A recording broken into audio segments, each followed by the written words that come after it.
में आपका स्वागत है। मैं नीरज प्रजापति। मैं इस समय उपस्थित हूँ उत्तर प्रदेश के जनपद आजमगढ़ नगर पंचायत सराय मीर में, और ये मोहल्ला है मीर हसन। यहाँ पर जो है स्वतंत्र संग्राम सेनानी स्वर्गीय इस्माइल पहलवान जी, यहाँ जो है उनके पुत्र हैं मोहम्मद आजम, ये जो है कम्बल वितरण का आयोजन किया है, जिसमें गरीबों को, जिसको ठंड लगती है, जो गरीब असहाय हैं, उनको 1000 कम्बल जो है वितरण किया गया है। आप दिखा सकते हैं, यहाँ कई लोग कम्बल पा चुके हैं। और इसी के साथ साथ देखते रहिए यूथ कॉर्नर। मैं नीरज प्रजापति, धन्यवाद। भारत माता की। आज स्वतंत्रता संग्राम सेनानी स्वर्गीय इस्माइल पहलवान जी की स्मृति में आयोजित इस कंबल वितरण कार्यक्रम में स्वर्गीय इस्माइल पहलवान जो स्वतंत्रता सेनानी थे, मैं समझता हूं आज से 6 महीना पहले शायद उनके परिवार के अलावा, चंद लोगों के अलावा शायद कोई नहीं जानता था कि उनकी याद में कहीं मूर्ति लगाई जाए या फिर मोहल्ले के नामकरण बदला जाए, इस्माइल पहलवान किया जाए, जो कि मीर हसन से चला जा रहा है। तो इस तरह की कार्रवाई से सभी लोगों को खुशी प्राप्त होती है। नमस्कार, यूथ कॉर्नर न्यूज चैनल में आपका स्वागत है। स्वतंत्रता सेनानी इस्माइल पहलवान की याद में किया गया कम्बल वितरण। खबर आपको विस्तार से बता दें कि जनपद आजमगढ़ के सराय मीर में स्वतंत्रता सेनानी इस्माइल पहलवान की याद में कम्बल वितरण कार्यक्रम का आयोजन रविवार 21 जनवरी 2024 को नगर पंचायत के सराय मीर कस्बे के मोहल्ले मीर हसन में किया गया। इस कार्यक्रम में मुख्य अतिथि के रूप में सूरज श्रीवास्तव, भाजपा लालगंज जिला अध्यक्ष ने की। आज स्वतंत्रता संग्राम सेनानी स्वर्गीय इस्माइल पहलवान जी की स्मृति में आयोजित इस कंबल वितरण कार्यक्रम में हम सभी के मध्य उपस्थित हमारे भारतीय जनता पार्टी के बहुत ही शानदार मंडल अध्यक्ष भाई अनुपम पांडे जी, आपके इस नगर पंचायत के चेयरमैन पप्पू पेजर जी, यहाँ उपस्थित हज कमेटी के कोऑर्डिनेटर सैयद सिराज अब्बास जी, संचालन कर रहे और जिन्होंने बड़ा सम्मान पूर्वक मुझे बुलाया इस कार्यक्रम में, आदरणीय अकरम जी, मोहम्मद आजम जी, हाजी अल्ताफ जी, डॉक्टर पंकज राय जी और हमारे पूर्व मंडल अध्यक्ष जो लगातार भारतीय जनता पार्टी के कार्य करते रहते थे, पूर्व जिला कोषाध्यक्ष भी रहे हैं, डॉक्टर राम कुमार सोनी जी, अखिलेश जायसवाल जी जो आपके सभासद भी हैं, यहाँ उपस्थित हमारे युवा मोर्चा के मंडल अध्यक्ष श्याम बाबू जी जो सभासद हैं आपके, हाजी अबरार अहमद जी, हाजी अब्दुल रशीद जी, मोहम्मद शादाब जी, वसीम अहमद जी, फैजान जी, जो सब लोग इस्माइल पहलवान जी के परिवार के हैं, यहाँ उपस्थित मोहम्मद आकिफ जी, एजाज जी, अफाक जी, हमारे बार एसोसिएशन के हमारे पूर्व अध्यक्ष जी, और यहाँ उपस्थित सभी सरायमीर नगर पंचायत की देवतुल्य जनता। यहाँ सभी का बड़ा सौभाग्य है कि स्वतंत्रता संग्राम की लड़ाई लड़ने वाले स्वर्गीय इस्माइल पहलवान जी की स्मृति में इस तरह का कार्यक्रम आयोजित करके उन्हें आज याद किया जा रहा है। इतने वर्षों बाद उन्हें याद करके गरीबों मजलूमों की सेवा करने के लिए यहाँ सब लोग उपस्थित हैं, उनके परिवारजन उपस्थित हैं। ये अपने आप में बहुत ही अनुकरणीय कार्य है, क्योंकि जो हमारे देश को आजाद कराने के लिए अपना सर्वस्व निछावर करने वाले लोग थे, उन्हें हमेशा हमें याद रखना चाहिए। और जो वर्तमान पीढ़ी है उन्हें भी अपने पूर्वजों के द्वारा किए गए कामों को सदैव अपने दिल में स्मरण करके रखना चाहिए कि हमारे पूर्वजों ने भी देश की तरक्की में, देश के विकास में, देश को आजाद कराने में अपना योगदान दिया है।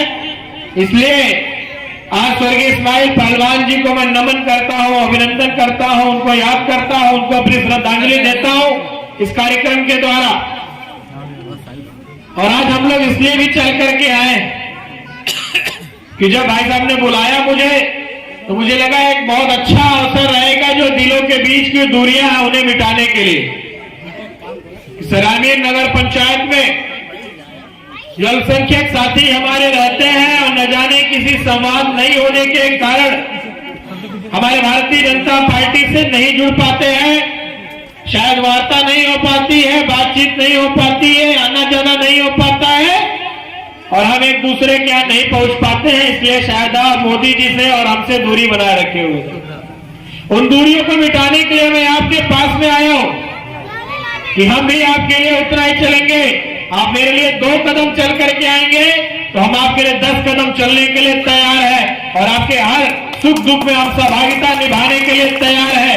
एक बार हम लोगों का साथ आइए, मिलजुल करके हम लोग जो देश की तरक्की करने वाला इंसान है, माननीय नरेंद्र मोदी लगातार आप लोगों की सेवा कर रहा है, लगातार आप लोगों के लिए हर कार्य कर रहा है और अगर कोई कार्यक्रम कोई प्रयोजन होता है तो मुझे लगता है ऐसा नहीं है कि केवल बहुसंख्यकों को मिलता है, जितना उनका हक होता है उससे ज्यादा अल्पसंख्यकों को उसका लाभ मिलता है।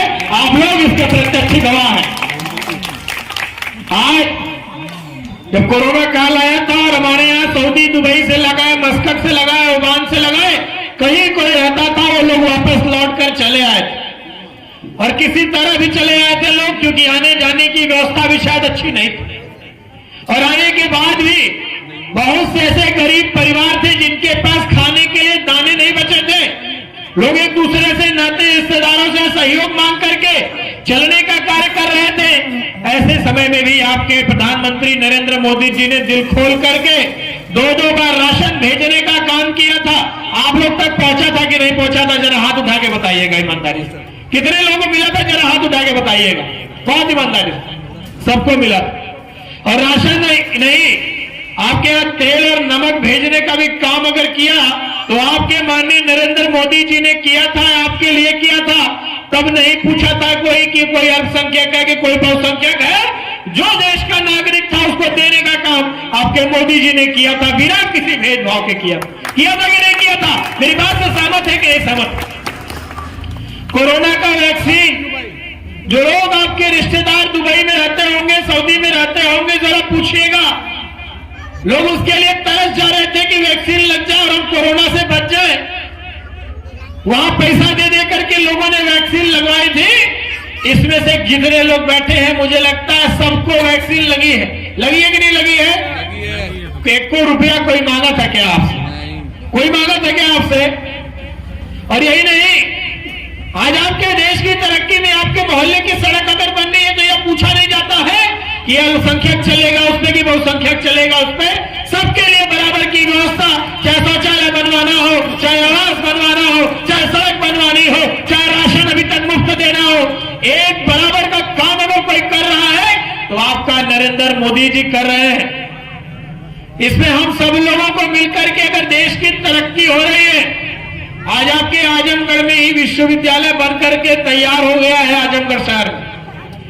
अरे पहले आप लोग यहाँ से अलीगढ़ से लगा, लखनऊ से लगा, इलाहाबाद बच्चों को आगे की पढ़ाई के लिए भेजा करते थे।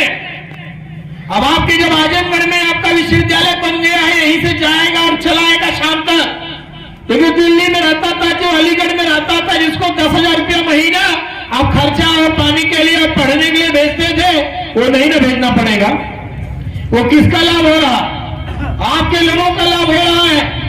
आपके परिवार का कोई व्यक्ति पहले यहां से जाना पड़ता था अगर सऊदी, दुबई, तो पहले बंबई जाता था, 3 दिन तक ट्रेन में सफर करके बंबई पहुंचता था, तब वहां से प्लेन मिलती थी तो जाता था सऊदी और दुबई के लिए।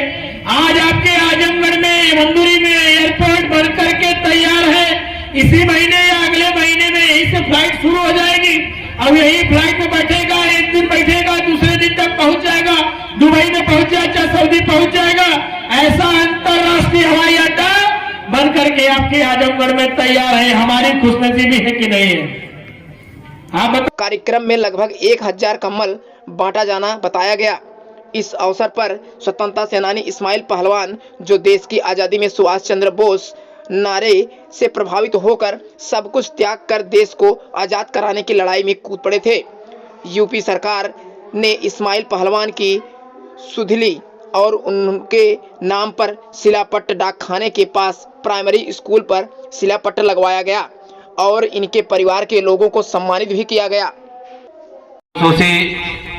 जनाब इफ्तिखार अहमद साहब जनाब सिराज अहमद साहब, जनाब अल्ताफ फुलपुरी साहब और बार एसोसिएशन के अध्यक्ष जनाब राम आशीष चौबे जी और तमाम मेहमान आ रहे हैं। माननीय एसडीएम महोदय रास्ते में हैं, माननीय जिला अध्यक्ष सूरज श्री प्रकाश वास्तव जी भी आ रहे हैं जैसा कि मुझे सूचना मिली है, और तहसीलदार साहब भी आ रहे हैं। आज स्वर्गीय इस्माइल पहलवान जो स्वतंत्रता सेनानी थे, मैं समझता हूं आज से 6 महीना पहले शायद उनके परिवार के अलावा, चंद लोगों के अलावा शायद कोई नहीं जानता था कि सराय मीर में भी स्वतंत्रता सेनानी रहे। और स्वतंत्रता सेनानी मैं बता दूं, इनके अलावा और कुछ नाम है। स्वर्गीय डॉक्टर श्री राम पाठक जी, स्वर्गीय साहबलाल अस्थाना जी और स्वर्गीय इस्माइल जो नई बाजार के हैं, ये तमाम 5 स्वतंत्रता सेनानी रहे हैं इस सराय मीर के। कम्बल वितरण कार्यक्रम के दौरान आपको बता दें कि प्रदेश हज कमेटी के नवनियुक्त कोऑर्डिनेटर सैयद सिराज आजमी, तहसीलदार निजामाबाद कमल कुमार, समाजसेवी इख्तियार अहमद, नगर पंचायत अध्यक्ष सराय मीर, चेयरमैन वसीम अहमद उर्फ पप्पू पेजर, तहसीलदार निजामाबाद बार अध्यक्ष रामाश्रय चतुर्वेदी, नगर पंचायत सराय मीर के अधिशासी अधिकारी सहित उक्त लोगों को माला पहनाकर व वस्त्र भेंट करते हुए सम्मानित किया गया। गुलाब पुष्प की वर्षा भी की गई।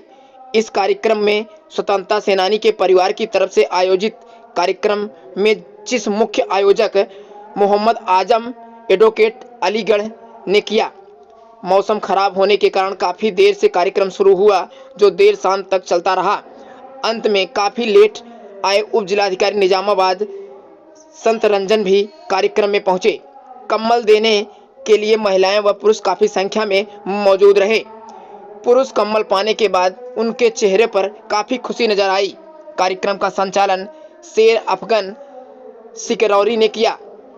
मौके पर वरिष्ठ पत्रकार अब्दुल बसर आजमी को भी फूल माला पहनाकर व वस्त्र पहनाकर उनका स्वागत किया गया। यह खास रिपोर्ट थी आजमगढ़ ब्यूरो चीफ नीरज प्रजापति की। ऐसी खबरों को देखने के लिए जुड़े रहें यूथ कॉर्नर न्यूज के साथ। धन्यवाद। हाँ, और एक मुफ्त समाधान योजना आई थी और उसमें केवल 116 करोड़ रुपया जमा हुआ। अब सरकार की तरफ से निर्देश है विद्युत मंत्रालय से कि सबका कनेक्शन काट दिया जाए और FIR दर्ज कराया जाए। तो इस पर आप क्या कहेंगे? देखिए, सरकार ने सभी जितने भी उपभोक्ता हैं सबसे अनुरोध किया था कि आप लोग आइए समाधान योजना में, एक बार मिल बैठ कर के बात किया जाए। जो आपकी बिजली की समस्या है, बिल में गलती है तो उसका करेक्शन कराया जाए। आपका बकाया ज़्यादा है तो आपका सरचार्ज माफ़ी की योजना थी। बिजली चोरी में जो लोग फंसे थे उनके लिए भी 60% तक उनको छूट दिया गया था कि 40% ही जमा करना है। पर्याप्त समय दिया गया, इसके बाद भी बहुत सारे लोग बच गए। लेकिन ये बिजली का कनेक्शन काटने के लिए शासन का कोई मंशा नहीं है। शासन ने यह कहा है कि कोई भी बकायेदार है अगर 100 रुपया का भी इंस्टॉलमेंट भरना चाहता है तो उतना भी दे करके अपने बिजली का भुगतान धीरे धीरे कर सकता है। इसके लिए सरकार तैयार है। जैसे जो लोग एकदम से असमर्थ हैं देने में, हाँ, उनका क्या होगा? देखिए, बिजली का अगर हम लोग कोई भी उपभोग कर रहे हैं, कोई भी हम सामान अगर खरीद रहे हैं तो जाहिर सी बात है उसका पैसा किसी माध्यम से हमको देना पड़ता है। तो अगर हम बिजली का उपभोग कर रहे हैं तो किन्हीं न किन्हीं माध्यम से हमें उसका पैसा तो देना ही देना है। यह है कि उनको कुछ छूट प्रदान की गई सरकार के द्वारा, उस छूट का लाभ उठावें। हम लोग अगर बहुत ज़्यादा कोई गरीब है तो सब लोग मिल करके हम लोग उसका सहयोग करा करके भी समाधान कराया जा सकता है। जैसे मेरे कहने का मतलब है, जैसे किसानों का कर्ज माफ़ हुआ था, हाँ, तो उस तरह से जो आम जनता है जो है, जिसका जो बहुत से लोग हैं असमर्थ, गरीब, असहाय लोग हैं, उनका शासन से आप पहुंचाने की बात करें। मैं बिल्कुल बात करूंगा उनके बारे में कि जो गरीब असहाय हैं, वैसे भी जो बहुत कम यूनिट का जिनका कनेक्शन होता है उनके यहाँ बिजली की बिल बहुत कम आती है, एक बहुत माध्यम से बहुत कम आती है और बहुत सारा जरिया होता है। जब छूट आती है तो छूट का लाभ हम लोग नहीं उठा पाते हैं, उनको जानकारी नहीं मिल पाती है। पुनः सरकार एक योजना जरूर चलाएगी कि गरीबों का भी इस तरह से व्यवस्था हो जाए। एक बार मैं शासन से बात करूँगा इस पर। एक बात और बताएं सर, 2024 का चुनाव नज़दीक है, इस पर आप लोगों की तरफ से कोई नई योजना तो लगातार जनता को मिल रही है। चाहे घर से एक एक व्यक्ति को आप देख लीजिए तो आज अभी भी सबको अन्न योजना मिल रही है, लगातार फ्री में मिल रहा है राशन। उसके साथ साथ में सड़कों का जो जाल आजमगढ़ में बिछा है, आजमगढ़ में रिंग रोड बनने जा रहा है, जिससे लगातार आपकी हर शहर से कनेक्टिविटी बढ़ रही है। आजमगढ़ में आप पूर्वांचल एक्सप्रेसवे का लाभ उठा रहे हैं। आजमगढ़ विश्वविद्यालय का लोकार्पण होने जा रहा है, इसी महीने के आखिरी या फरवरी के शुरू में हो जाएगा। आजमगढ़ में एयरपोर्ट का लोकार्पण होने जा रहा है। आजमगढ़ में जितनी भी रुकी हुई सड़कें थी वो बनना चालू हो रही हैं, और भी जो भी आपकी चीज़ें अगर बची होगी आजमगढ़ उसको पूर्ण करा करके एक विकास के मुद्दे पर पार्टी चुनाव में उतरी हुई है और लगातार मोदी जी, योगी जी जनता के लिए समर्पित होकर काम कर रहे हैं, और निश्चित रूप से इसी विकास के मुद्दे पे हम लोग अगला चुनाव लड़ेंगे। जी एक और योजना, किसान की समस्या ये है कि अगली साल जो गेहूँ सब्सिडी का लिया था बोने के लिए, आज तक अध्यक्ष जी अब तक पैसा नहीं उन लोगों को मिला सब्सिडी का। अगली साल का सीजन दूसरा कटने जा रहा है। आपसे ये विरोध है कि प्रशासन सब्सिडी के लिए मैं जरूर वार्ता करूंगा। मुझे जहाँ तक है कि मिलना शुरू हो गया है। अभी आपके गन्ना किसानों के लिए बड़ी खुशखबरी है। परसों गन्ना समर्थन मूल्य में पुनः 20 रुपये की बढ़ोतरी की गई है। अब तक जो है जब से सरकार बनी है तब से 55 रुपया की बढ़ोतरी की जा चुकी है। ये गन्ना किसानों के लिए प्रति कुंटल ये बहुत बड़ा एक जो है गन्ना किसानों के लिए राहत देने का काम सरकार ने किया है। तो हर एक किसान के लिए जो सरकार काम कर रही है, जहाँ तक गेहूँ की बात है सब्सिडी की, तो मैं पुनः बात करूँगा कि जिन लोगों को नहीं मिल पाई है, क्योंकि अन्य बकायेदारों को ज़्यादातर मिल चुका है, हो सकता है कि कुछ किसानों का मिर्जापुर ब्लॉक में नहीं मिला हो, तो उस पर मैं बात करूँगा। मैं मोहम्मद आदम अली एडवोकेट जी। और आज कार्यक्रम किस उपलक्ष्य में हो रहा है? हमारे दादा इस्माइल पहलवान जी जो कि स्वतंत्रता संग्राम सेनानी थे जी, और वो जो है मजदूरी करके सिंगापुर पहुँचे और वहाँ सुभाष चंद्र जी से मुलाकात हुई। उन्होंने कहा कि आप हमें खून दो, हमें आप आज़ादी देंगे। उन्होंने देखा कि भारत माता की जो बेड़ियों गुलामी की बेड़ियों से जकड़ी हुई थी और उन्हें आज़ाद करने के लिए वो अपने घर वापस आ जाते हैं।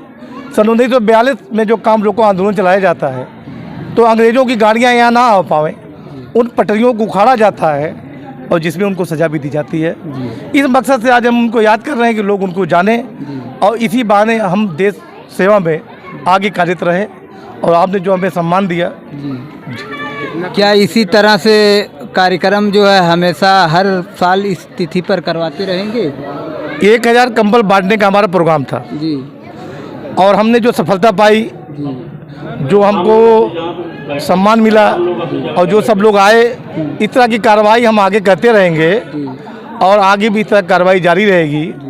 और मैं आपको बताना चाह रहा था, पुनः बताना चाह रहा था कि अभी भारतीय जनता पार्टी ने सन 75 साल हो गए और किसी भी स्वतंत्र संग्राम सेनानी की पूछताछ नहीं हो रही थी, ना उनके परिवार की पूछताछ हो रही थी। किस हाल में परिवार है?